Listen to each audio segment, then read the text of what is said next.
స్వీకారం ఇప్పుడే వద్దు. కోదండరామ్‌కి హైకోర్టు షాక్. ముఖ్యంగా కోదండరామ్ కాదు, తెలంగాణ కాంగ్రెస్‌కి మాత్రం ఒక విధంగా షాక్ అని చెప్పుకోవచ్చు.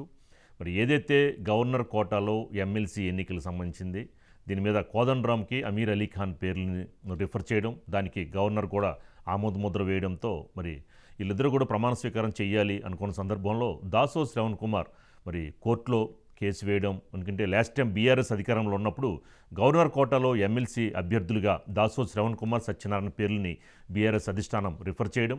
దాని మీద కూడా గవర్నర్ తమిళిసై ఎక్కడా కూడా స్పందించలేదు. దాని మీద కూడా అంటే వాళ్ళిద్దరి యొక్క పేర్లను కూడా గవర్నర్ తమిళిసై దాన్ని ఆటోమేటిక్గా అది యాక్సెప్ట్ చేయలేదు. సో ఈ నేపథ్యంలో మరి ఎందుకని అంటే ఇందులో కొన్ని సంఘాలు ఈ యొక్క అంటే ఒక ఉద్యమం సంబంధించిన అంశాలపైన క్యాండిడేటా, లేదా ఏదైతే సాంకేతిక పరమైన అంశాల మీద కూడా ఈ ఎమ్మెల్సీ గవర్నర్ కోటాలో ఎమ్మెల్సీలు నియమిస్తూ ఉంటారు. ఇలాంటి పరిస్థితుల్లో మరి కేసీఆర్ ఎవరైతే రిఫర్ చేసిందో దాసో శ్రవణ్ కుమార్, సత్యనారాయణని, కానీ దానికి తమిళిసై దానికి ఆ ఇద్దరు పేర్లను తిరస్కరించిన నేపథ్యంలో మరి ఇప్పుడు ఇది వాళ్ళు కోర్టుకి వెళ్ళడం, అది కోర్టులో ఉండడం వల్ల కూడా మరి ఇప్పటివరకు ఈ గవర్నర్ కోటాలోని ఎమ్మెల్సీల యొక్క దీనికి సంబంధించి కూడా లేట్ అవడం, దీని మీద కూడా గవర్నర్ తమిళిసై ఇప్పటివరకు ఆమోద ముద్ర వేయకపోవడం. ఇప్పుడు వీళ్ళిద్దరికీ ఓకే మీరు యాక్సెప్ట్ అని గవర్నర్ కోటాలో కోదండరామ్‌కి అమీర్ అలీ ఖాన్ పేర్లను యాక్సెప్ట్ చేయడంతో ఇక వీళ్ళిద్దరూ కూడా ప్రమాణ స్వీకారానికి రెడీ అవుతున్న సందర్భంలో ఇప్పుడు దాసో శ్రవణ్ కుమార్ పిటిషన్ వేయడం, మా అంశం తేలేంత వరకు కూడా వీళ్ళు ప్రమాణ స్వీకారం చేయడానికి వీలు లేదండి అని చెప్పడంతో హైకోర్టు కూడా ఓకే ఇది కేసు తేలే వరకు కూడా వీళ్ళకి ఇక ప్రమాణ స్వీకారం ఇప్పుడే వద్దు అని చెప్పని ఈ అంశానికి సంబంధించి ఫిబ్రవరి 8న వాయిదా వేడింది. దాని తర్వాత విచారణ చేపట్టిన తర్వాత మీరు ఏ విషయం చెప్తామంటున్నారు, దీని మీద మనకి మరింత సమాచారం మా కరస్పాండెంట్ శ్రీకాంత్ అందిస్తారు. శ్రీకాంత్, మొత్తానికి తెలంగాణ కాంగ్రెస్కి షాక్ అని చెప్పుకోవచ్చు. మరి హైకోర్టు రేపు మరి ఫిబ్రవరి 8 దాకా వాయిదా వేసింది.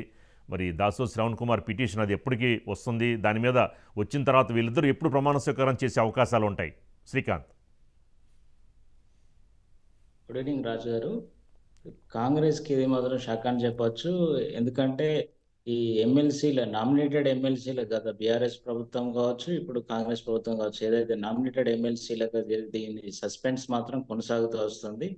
గతంలో ప్రొఫెసర్ దాసో శ్రవణ్ కావచ్చు, కుర్రా సత్యనారాయణ ఎస్టీ సామాజిక వర్గానికి చెందినారు. వీరిద్దరిని గత కేసీఆర్ ప్రభుత్వం కేబినెట్ ఆమోదం తెలిపి గవర్నర్ సిఫార్సు చేయడం జరిగింది. గవర్నర్ పూట ఎమ్మెల్సీలుగా వీరిని ఆ, చేయాలని చెప్పి అప్పుడు గవర్నర్ తమిళిసై వారికి రాజకీయ నేపథ్యం ఉందనే కారణంతో వారిని అప్పుడు తిరస్కరించడం జరిగింది.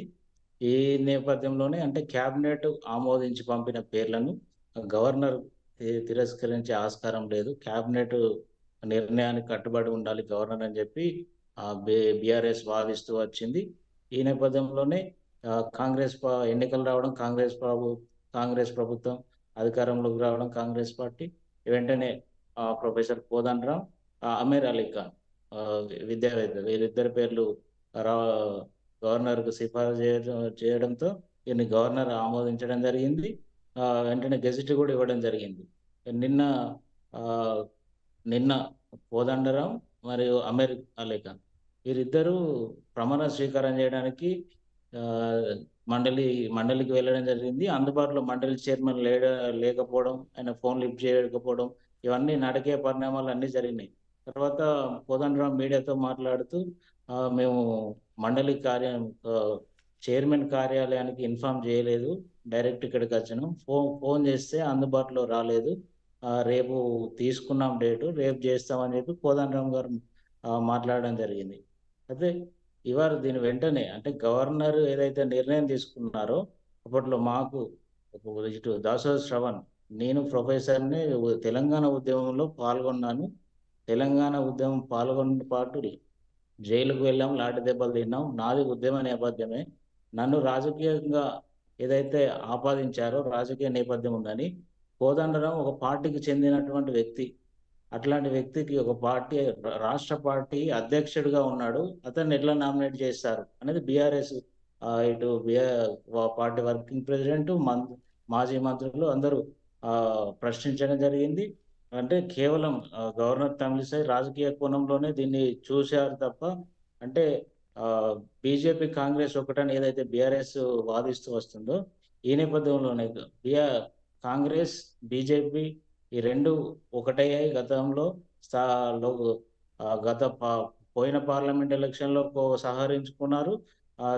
ఉప ఎన్నికలప్పుడు కూడా కాంగ్రెస్, బీజేపీలు అంతర్గతంగా సహకరించుకున్నారు అనేది బీఆర్ఎస్ ప్రధానంగా ఆరోపణ చేస్తూ వస్తుంది. ఇది దీనికి బలంగా చేకూరుస్తూనే గవర్నర్ కూడా ఇంతకుముందు తమిళనాడులో బీజేపీ పార్టీ అధ్యక్షురాలుగా ఉండేది. అందుకే ఆ నేపథ్యంలోనే ఇక్కడ కాంగ్రెస్ పార్టీకి బీజేపీ అధ్యక్షురాలుగా ఉండి వచ్చిన గవర్నర్ తమిళిసై కాంగ్రెస్ పార్టీకి సహకరిస్తుందని చెప్పి బీఆర్ఎస్ తీవ్ర స్థాయిలో విమర్శలు చేస్తుంది. ఈ నేపథ్యంలోనే ఆహ్, ప్రొఫెసర్ దాసరి శ్రవణ్ కూడా హైకోర్టుకు వెళ్ళడం జరిగింది. మా విషయం తేలే వరకు కొత్తగా గెజిట్ వచ్చిన ఎమ్మెల్సీలు వాళ్ళు ప్రమాణ స్వీకారం చేయడానికి వీల్లేదని చెప్పి ప్రొఫెసర్ దాసరి శ్రవణ్ వీళ్ళు వెళ్ళడం జరిగింది. ఇటు వాళ్ళ ఎమ్మెల్సీ ప్రమాణ స్వీకారం మాత్రం ప్రస్తుతానికి వాయిదా పడింది. ఈ ఫిబ్రవరి 8 నాడు దీనిపైన చర్చకు రానుంది కోర్టులో. అదే మొత్తానికి గవర్నర్‌కు మాత్రం విచక్షణాధికారం ఉంటుంది. ఎవరిని చేయాలి, ఏం పరిగణలోకి తీసుకోవాలనేది. అంటే గవర్నర్ నుంచి ఎట్లాంటిది వాదనలు ఉంటాయనేది మనం ఫిబ్రవరి 8 నాడు వరకు మాత్రం వేచి చూడాలి రాజుగారు.